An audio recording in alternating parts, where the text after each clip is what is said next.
Assalamualaikum warahmatullahi wabarakatuh. Waalaikumsalam warahmatullahi wabarakatuh. Alhamdulillah wassalatu wassalamu ala Rasulillah Muhammadin abdillah maba'du.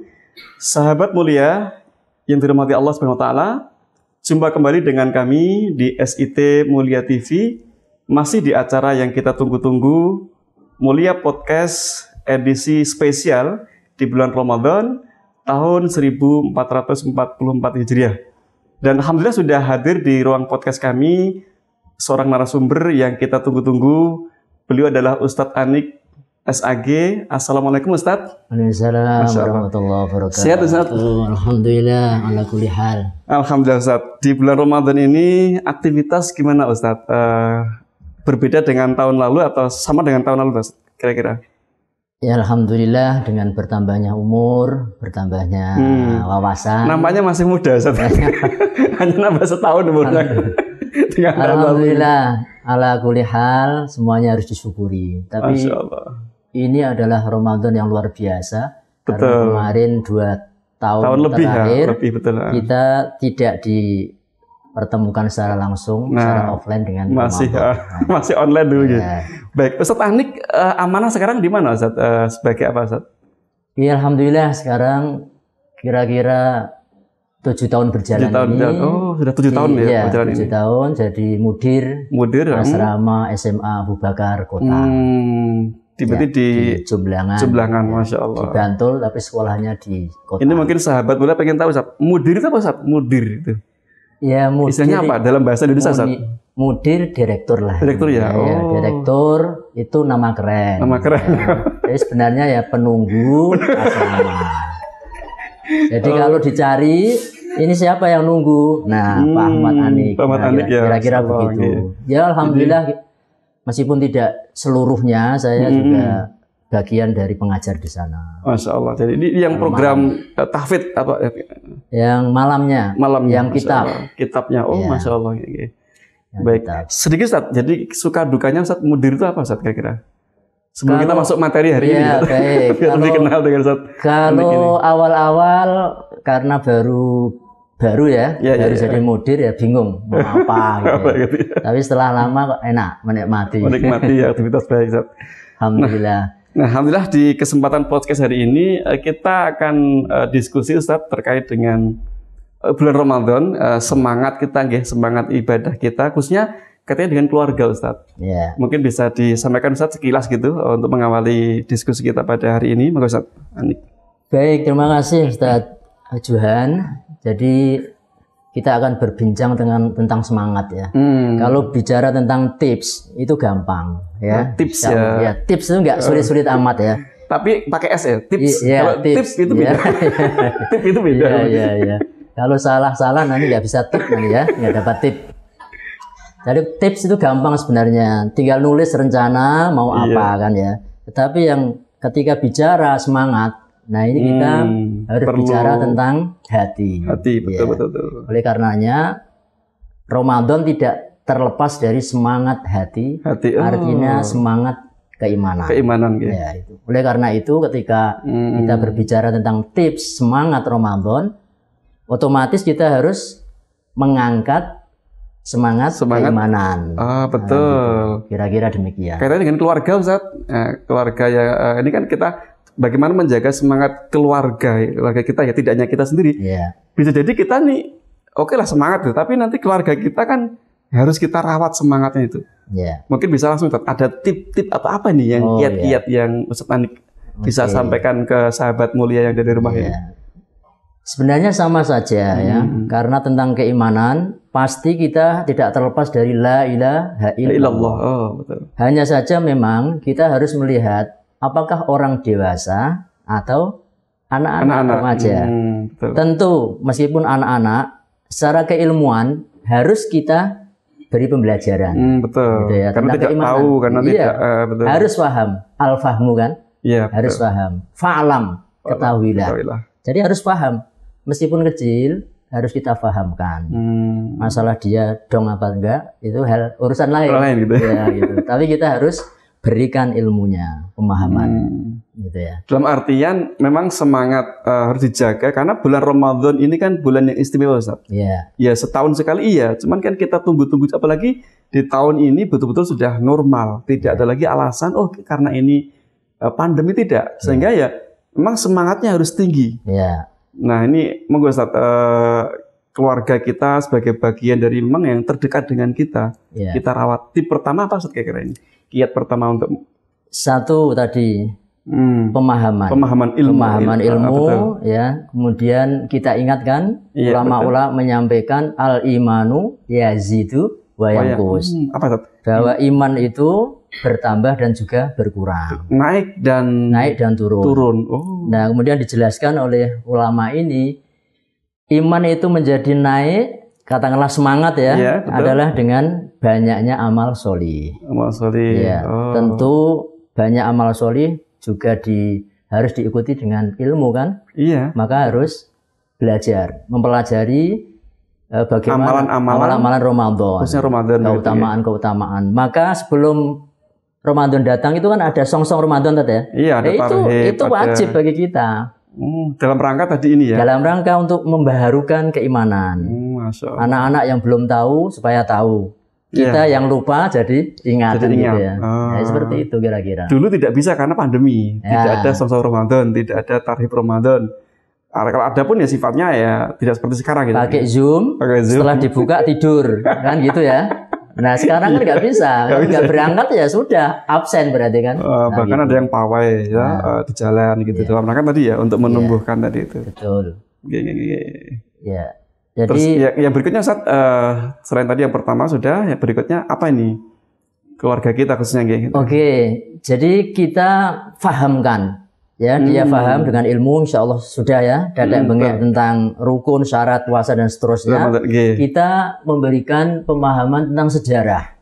Tentu bagaimana sejarah Nabi, ya kan, salafus sholih dalam memakmurkan, membuat Ramadan itu jadi produktif. Iya. Nah, kita beritahu di antara. Tidak hanya puasa saja. Tidak ada puasa. Puasa itu memberatkan. Iya. Tidak jadi berat itu karena dia memiliki harapan apa manfaatnya bagiku kan gitu ya. Iya. Nah ini bisa kita jawab kalau untuk anak-anak yang belum paham tentang kalau dikasih surga pahala itu apa kan tidak begitu menarik, abstrak, kelihatan gitu, nggak seperti kalau dikasih duit zaman dulu motor, laptop, HP kan gitu kan ya, diajak umroh kan gitu ya. Nah itu menarik. Saya kira itu nanti bisa kita buat ya, gampang sekali. Tapi yang terpenting adalah bagaimana menumbuhkan semangat dulu, Ustaz.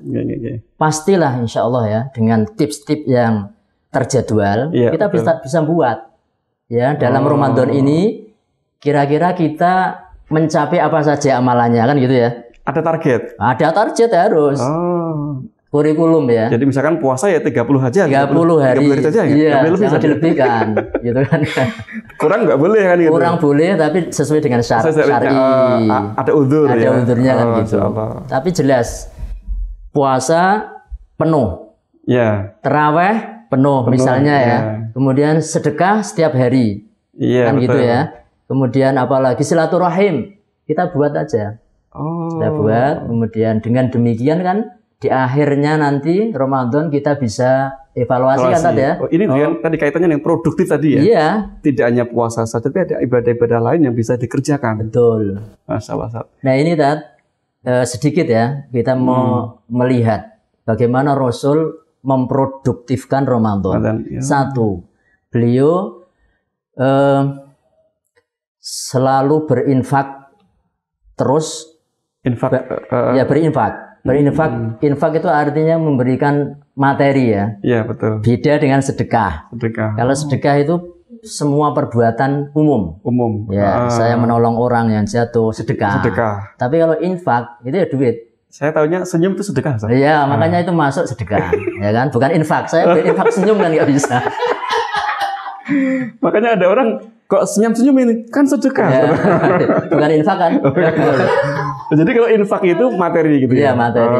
Sedekah lebih luas. Sedekah luas. Pokoknya semua kebaikan. Senyum ya dan kemudian menegur. Rasulullah tadi Ramadan itu sedekah infak ya, infak. Infak luar biasa. melebihi daripada di luar bulan Ramadan. Kemudian Ustaz, yang kedua, perlu kita contoh. Interaksi dengan Al-Quran, beliau itu luar biasa dibanding bulan yang lain. Oh iya, betul. Dalam sebuah riwayat, dalam satu Ramadan, beliau 2 kali murojaah, 2 kali kepada malaikat Jibril. 2 kali khatam. Artinya kan bukan cepet-cepetan ya. Iya. Kalau kita kan cepet-cepetan, ya kan. Soalnya kamu berapa? 10 kali. 10 kali khatamnya gitu ya. Tapi nggak salah. Boleh-boleh aja. Ya. Cuma tadi ya Rasulullah aja 2 kali. Iya 2 kali. Artinya tartil. Tartilnya dijaga betul. Ya, betul. Itu Ustaz. Quran, kemudian infak, kemudian menebar kebaikan luar biasa. Sebenarnya menebar kebaikan ini hanya penegasan saja. Penegasan ya. Yang 2 tadi ya, ada kebaikan tadi. Iya betul. Jadi kebaikan apa saja lebih baik. Ketemu orang lebih ramah, lebih gampang membantu. Pokoknya silaturahim. Kemudian ke makam apa namanya? Ziarah. Ya. Kemudian berzikir. Jadi artinya aktivitas keluarga itu dibuat sedemikian rupa produktif. Betul. Jadi kebersamaan keluarga, misalkan tadi dengan infak, tadi juga di keluarga ada nih disampaikan nih. Sudah infak belum nih Mas Zaki, Mas Hasan dan lah Abi sudah belum? Abi sudah kan gitu. Tidak hanya sekedar mengingatkan tapi juga beri contoh kan sungguh indah ketika semua paham, ya kan? Kalaupun misalnya ada kegagalan kan 1-2 ya mungkin lupa itu. Tapi ketika ada kesepakatan bersama itu kan enak. Vin, kamu terawih di mana tadi? Kok keluar? Itu kan ya enak gitu. Oh saya di sana. Jadi evaluasinya, tanya jawabnya enak. Karena ada komitmen bersama. Bersama disepakati itu. Kalau ini misalkan keluarga kita kan ya ada anak, ada istri atau ada suami kan begitu. Dan masing-masing ada nenek kakek juga. Itu kan masih di rumah indah. Pondok mertua mertua indah. Terus di mana? Nah, contoh saya nih, saya kan punya anak nih. Boleh nggak nih saya berikan iming-iming misalkan, Mas Hasan nanti kalau bisa puasa 1 bulan penuh, nanti saya kasih sarung gitu. Nah, sehingga mungkin pemahaman anak itu bukan karena dia mendapat pahala, belum, tapi karena pengen sarungnya, Ustaz. Meskipun tadi memang kamu akan dapat pahala, tapi kan abstrak itu. Nah, dengan iming-iming tadi itu dapat sarung, dapat itu sebenarnya sah-sah saja atau memang gimana secara ini edukasi ke anak juga atau gimana Ustaz? Bagus sekali Ustaz, itu bagus sesuai sunnah. Hanya saja harus difahamkan kepada kita bersama bahwa pahala itulah rukun. Harus paham dulu. Nah, tentu sebelumnya sudah ada pembelajaran ya. Betul. Ini adalah keimanan, besok ada surga dan seterusnya. Kemudian di belakangnya kamu mau apa? Kalau kamu bisa sukses dalam menjalankan program ini. Jangan sarung, terlalu kecil. Ya kan? Harus umroh. Sekalian doanya deh, doa mudah-mudahan. Umroh mau enggak gitu? Ya kan, umroh gitu. Mau kan gitu. Kalau sarung sudah punya banyak kan gitu. Karena punyanya itu saja jadi sarung. Jadi karena memberi hadiah itu sunnah juga, Rasulullah sering memberi hadiah.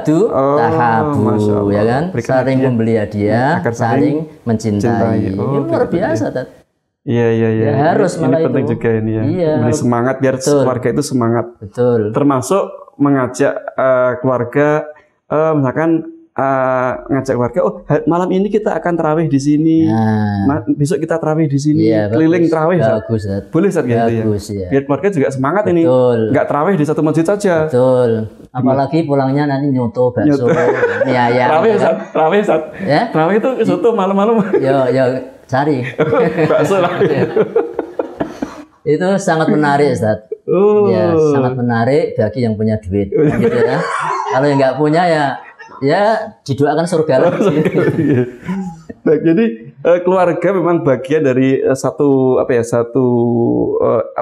kayak wadah kita untuk saling mengingatkan, mengingatkan semangat kita. Betul. Ketika satu keluarga itu atau anggota keluarga itu menjadi futur, semangatnya berkurang, yang lain menguatkan. Betul. Tidak kemudian saling melemahkan, kan tidak. Betul. Nah, ini menarik sekali saat ini. Paling menarik itu kalau hadiahnya duit. Maksudnya dunia ya, mobil atau apa, umroh gitu. Tapi kalau sedikit-sedikit tadi ya, sarung misalnya kan. Sarung kan banyak yang gratis sih kan. Iya sih. Misalnya. Ya, itu kan dapat terus kita kasih Itu bagus kalau bisa. Jadi hadiah luar biasa ya. Insyaallah. Dan itu yang dilakukan Nabi. Bagaimana Nabi memberikan orang-orang yang imannya lemah itu, mu'alaf ya. Itu kan dengan berapa ribu kambing kan gitu ya. Berapa ribu onta. Iya, luar biasa. Tentu yang diberi itu orang-orang yang pejabat-pejabat lah gitu ya. Yang ketika itu ya biar hatinya lembut, kemudian menjadi pendukung-pendukung dakwah. Ya. Oh, Masya Allah. Jadi luar biasa. Ada semangat fastabiqul khairat dalam keluarga itu. Iya. Jadi saling berlomba-lomba untuk menuju kebaikan. Betul. Misalkan ya, ada suami dengan istri lomba. Mi atau Bi, Ramadan ini yuk kita banyak-banyakan tadarus gitu. Oh iya, bagus. Nanti itu. kalau Umi yang menang nanti dapat THR gitu. Iya. Kalau Abi yang menang dapat apa Umi kan gitu. Iya betul. Ini saling menguatkan gitu ya. Sekali Ustaz. Sih, dengan anak juga begitu. Kalau kamu puasanya bagus, Ramadan ini 30 juz khatam, tambah hafalan berapa surat, kamu saya nikahkan cepat. Bisa juga kalau sudah masuk nikah. Iya tentu tuh, tentu. Baik. Ini saya pengen dengar tanggapan Ustaz Anik. Fenomena Ustaz. Ini bukan di keluarga kita, tapi masyarakat kita. Yang meskipun juga kita bagian dari masyarakat keluarga kita. Contoh misalkan Ustaz. Oh semakin lama softnya semakin maju Ustaz. Nah, di masjid kita kan gitu. Iya betul. Awal orang senang, oh maju berarti makin berkembang. Kita enggak, makin maju makin sedih gitu. Kan maju nih softnya nih, bukan makin berkembang pesat, tapi makin maju makin sedikit. Nah ini sebenarnya kenapa fenomena seperti ini tuh? Karena sebenarnya juga mereka ini juga bagian dari keluarga, anggota keluarga kita. Nah kira-kira kenapa ini kok semakin banyak yang tidak ke masjid? Karena tadi apakah ada godaan-godaan yang memang atau memang Allah memang sengaja seleksi alam atau bagaimana fenomena ini? Betul Ustaz. Jadi terkait erat dengan keimanan ya. Itu tadi yang kus tadi. Nah, imannya akan berkurang. Di antara yang menyebabkan keimanan kurang adalah karena kebodohan. Tidak tahu ilmu. Tidak tahu ilmu, nggak mau belajar. Gitu. Makanya ikut-ikutan gitu ya. Awal-awal orang ke masjid ikut. Iya, karena rame gitu. Begitu ketanggur satu masalah atau apa kemudian akhirnya dia nggak kuat lagi, akhirnya ikut-ikutan tidak ikut gitu. Karena ilmu penting ya. Kebodohan salah satu yang menyebabkan keimanan itu turun. Yang berkurang. Saya kira. Coba ya, coba. Seandainya di masjid itu setiap datang dikasih 100.000 di amplopi, saya mau. Kira-kira mau nggak? Saya mau. Datang terus. Jadi saya datangnya sebelum maghrib. Karena dia ainul yakin, dia melihat betul 100.000. Fisik, kelihatan. Iya. Kalau paham, gitu. Saya aja seneng, apalagi yang lain ya.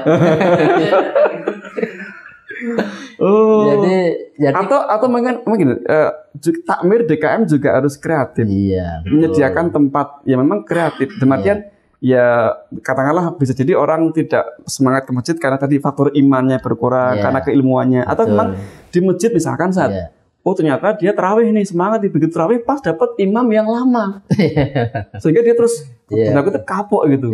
Artinya juga perlu ada apa? Itu kan ilmu lagi. Ilmu manfaatnya apa? Saya lama-lama sholat. Saya juga kalau ngimami aku pengen cepet toh. Sama dengan jamaah gitu. Karena menyenangkan jamaah kan. Menyenangkan jamaah. Bagian dari apa? Kebaikan juga. Iya, kebaikan. Tidak mentang-mentang. Kan kita mengingat ada sebuah riwayat ya, ketika sahabat itu mentang-mentang hafalannya banyak, kemudian dia mengimami, telanjang sekali. Nah, yang ikut jamaah adalah pekerja, ya kan? Pekerja yang sudah kemudian sibuk lah gitu ya. Nah, dia kepengen cepat-cepat pergi karena lama kan akhirnya tersiksa kemudian lapor kepada Nabi kan lapor kepada Nabi, yang dimarahi siapa? Bukan yang tidak mau berjamaah, tapi yang imam kan gitu ya. Kalau nggak salah Mu'ad bin Jabal. Mu'ad, kamu ini membuat orang lari dari Islam. Nah gitu ya. Karena tadi Islam terlalu panjang. Tidak melihat suasana, ya kan? Kondisi jamaah. Masyarakat. Maka kita harus tahu kondisi jamaah tertentu, Ustaz ya. Tidak waton, ini bagus, sholatnya lama, tapi nggak ada jamaahnya. Ya kan? Kita akan melihat kalau senangnya cepet ya cepet. Yang penting rukun syaratnya masuk kan? Masuk gitu, betul. Jadi kalau jamaahnya desa itu memang senangnya panjang, kita datangkan imam yang bagus, yang hafal Quran kan gitu. Top kan? Masya Allah. Bagus lagi kalau pulang nanti dikasih sesuatu ya kan? Jaburan. Ya, jaburan atau apa itu. Nah, ini juga bagus. ini peran peran masyarakat atau masjid. Betul. Biar keluarga kita semangat juga berjamaah. Kembali ke tadi saat bagaimana menjaga semangat keluarga kita dalam bulan Ramadan. Ini fenomena yang sering kita jumpai Ustaz. Di akhir-akhir Ramadan ada, mohon maaf, budaya mudik Ustaz. Ya. Kan ada mudir, ada mudik. Beda Ustaz. Iya. Dicocok-cocokkan nggak apa-apa. Nah, mudik ini juga kadang-kadang ya keluarga ada yang semangat juga semangat. Dia menjaga ibadahnya itu nggak terganggu dengan aktivitas di akhir-akhir. Oke, jangan mudik lah. Tapi menyiapkan Idul Fitri. Ada keluarga yang karena sibuk dengan Idul Fitri, mungkin dia keluarga ini punya toko, punya usaha, sehingga biasanya di akhir-akhir Ramadan ini adalah laris-larisnya itu. Iya, betul. Sehingga ibadahnya mulai diskon itu. Sebagai penjual dia terganggu ibadahnya. Sebagai pembeli juga mulai tidak fokus. Mal-mal rame. Masjid mulai berkurang. Nah, lagi-lagi saat tadi iman sudah, ilmu sudah. Nah, apalagi nih yang kira-kira harus kita berikan biar keluarga kita nggak terganggu dengan itu. Tipnya, mungkin tip yang paling pamungkas yang bisa saya sampaikan. Iya, sekali lagi Ustaz. Jadi tips itu gampang, tapi melaksanakannya ya sulit. Nah, kalau tipsnya gampang Ustaz, ya. Iya, betul. Jadi 10 hari terakhir, ya itu kan beli dulu sarungnya, bajunya, snacknya kan bisa. Jadi sebelum 10 hari terakhir beli dulu. Iya, kan bisa. Ya kan tipsnya kan. Masih mahal Ustaz. Nah, makanya itu kembali kepada Yazid yang tadi. Belum ada obral itu. Ya, kan begitu ya. Atau sebelumnya kalau murah ya bisa juga tuh. Sebelum Ramadan. Iya, itu tips ya. Makanya semuanya nggak ada tips yang baik kecuali ada semangat dari dalam. Itu ya harus. Kita yang menyemangati diri kita sendiri. Tapi secara real kita begitu mensiasati kan. 10 hari terakhir sudah beli apa-apa gitu kan. Ketika 10 hari terakhir sudah kita fokuskan di situ. Ustaz, banyak loh para pekerja itu Ramadan full itu cuti. Karena apa? Untuk mengambil berkah Ramadan. Banyak Ustaz. Banyak artinya ya tidak sebagian besar ya. Tapi banyak. Terus sudah banyak. Dia bekerjanya gimana itu? Sebulan dia tidak bekerja. Terus pendapatan dia itu gimana? Tentu dia sudah punya menyiapkan. Duit, ya kan gitu ya. Demi Ramadan sudah menyiapkan salah satunya gitu. Dan alhamdulillah Ustaz kita mulia ini ya. Ya betul. Itu meskipun tidak 1 bulan penuh, tapi 10 hari terakhir difokuskan untuk maksudnya di yayasan kita mulia itu betul, ya. Mulia. Gurunya, pegawai semuanya, libur. Anaknya semuanya dilibur karena sekolah, kerja, kemudian untuk iktikaf. Itu dalam rangka fokus mengoptimalkan keutamaan Ramadan. Masalah pegawai guru tidak menggunakan pun hal yang lain. Gitu ya. Tapi sudah dijamin. Tapi sudah dijamin secara struktural itu sudah ada penggantinya ketika libur itu sudah betul. THR kan? THR itu berkali-kali. Baik. Jadi tadi bagaimana biar mengoptimalkan Ramadan di akhir-akhir tidak kemudian semakin menurun, meningkat, atau tadi ya diantisipasi. Iya, betul. Jadi kesibukan di akhir-akhir justru malah kita didahulukan di awal-awal. Betul. Tadi ya misalkan kalau mau belanja ya sebelum 10 hari terakhir lah gitu. Ya meskipun mahal ya bismillah kan gitu ya. Terus mungkin nggak usah mudik dulu. Mudiknya setelah Idul Fitri. Kita kita bisa bedakan ya bagaimana memanfaatkan Ramadan itu untuk akhirat atau untuk dunia, ya kan? Bisa jadi saya dengan Ustadz Juhan beda kan? Karena jenengan pedagang, maka memanfaatkan untuk dunia. Misalkan pedagang gitu. Iya, misalnya pedagang. Untuk dunia kan? Pedagang apa? Yang paling hebat ya 10 hari terakhir diskon, banyak orang yang beli kan gitu. Tapi kalau saya karena tidak punya potongan pedagang ya daripada nganggur ya masjid terus misalnya kan. Nah gitu. Betul. Tapi jangan begitulah ya semangatnya, tapi semangat memanfaatkan Ramadan itu ya. Godaan artinya semakin ke belakang godaan Ramadan itu tidak semakin tapi makin ini ya godaannya makin berat. Artinya ya hanya orang-orang yang memang tadi keimanannya, keilmuannya, dapat kefahamannya dia bisa bertahan. Betul. Sehingga yang sampai finish tidak semua orang tadi. Betul, Ustaz. Yang merayakan Idul Fitri nggak semua orang mungkin ya. Betul. Jadi yang makanya ada Ustaz kadang-kadang Idul Fitri itu ada yang takbirnya semangat, ada yang biasa aja. Ada yang Allahu Nah, itu biasanya yang awal-awal tidak semangat. Semangat. Kalau yang sampai nangis-nangis berarti yang Idul Fitrinya. Kalau yang nangis-nangis biasanya itu tidak ditampakkan pada publik. Ya, itu cirinya ya. Baik rame maupun tidak, itu ya dia tetap ya nangis saja gitu kan. Ya, bahkan kalau yang biasa nangis ikhlas karena Allah itu tidak suka dengan kemasyhuran. Padahal terlepas dari itu ya, sedikit Ustaz. Bahwa masalah keimanan itu dari masa Nabi itu ya pertentangan antara keyakinan akhirat dan keuntungan dunia. Bagaimana kita pernah mendengar dalam surat Jumat itu ya. Nabi ketika khutbah saja itu cuma 12 orang kalau nggak salah yang bertahan karena ada pedagang datang. Saat itu bukan karena dia munafik ya, tetapi karena akal, karena logis. Ketika ditanya, kenapa kamu lari meninggalkan Nabi khutbah sendirian? Ya karena kalau khutbah Nabi setiap hari ada khutbah, tapi pedagang itu jarang-jarang ada. Jadi begitu. Waduh, ternyata tergoda juga. Iya, tergoda. Ya. Tapi itu levelnya di masa Nabi, apalagi betul, kita ya. Sahabat itu. Bukan iman tidak iman ya, tetapi karena ya masalah waktu aja kayak. Iya betul. Waktu. Ini kalau nggak ada, kalau saya nggak pergi nanti momen ini hilang gitu. Sementara kalau mendengarkan Nabi khutbah kan sudah biasa, gitu, besok lagi bisa gitu. Jadi bukan masalah kafir atau tidak kafir, munafik atau tidak, tapi kalau momen. Sama dengan ini tadi, 10 hari terakhir saya mau beli ya, duit kuntek gitu kan ya, cari yang murah, kan bisa juga. Betul, kesempatannya, apa istilahnya itu, jadi kesempatan ada, terus ya akhirnya memanfaatkannya juga, kalau tidak bijak ya, itulah betul. Kemudian tergelincir dia niatnya itu. Makanya semuanya diilmui lah tadi ya. Betul. Jadi kalaupun misalnya orang yang paham 10 hari terakhir itu luar biasa keutamaan di hadapan Allah ya kan ya. Tapi ketika dia nggak punya duit, kan bisa jadi dia malamnya dia baca Quran ya kan. Iya, betul. Kan bisa jadi. Jadi dua-duanya dapat kan. Nah itu kalau memang benar-benar kepengen mendekat pada Allah. Mensiasati saja kan sebenarnya.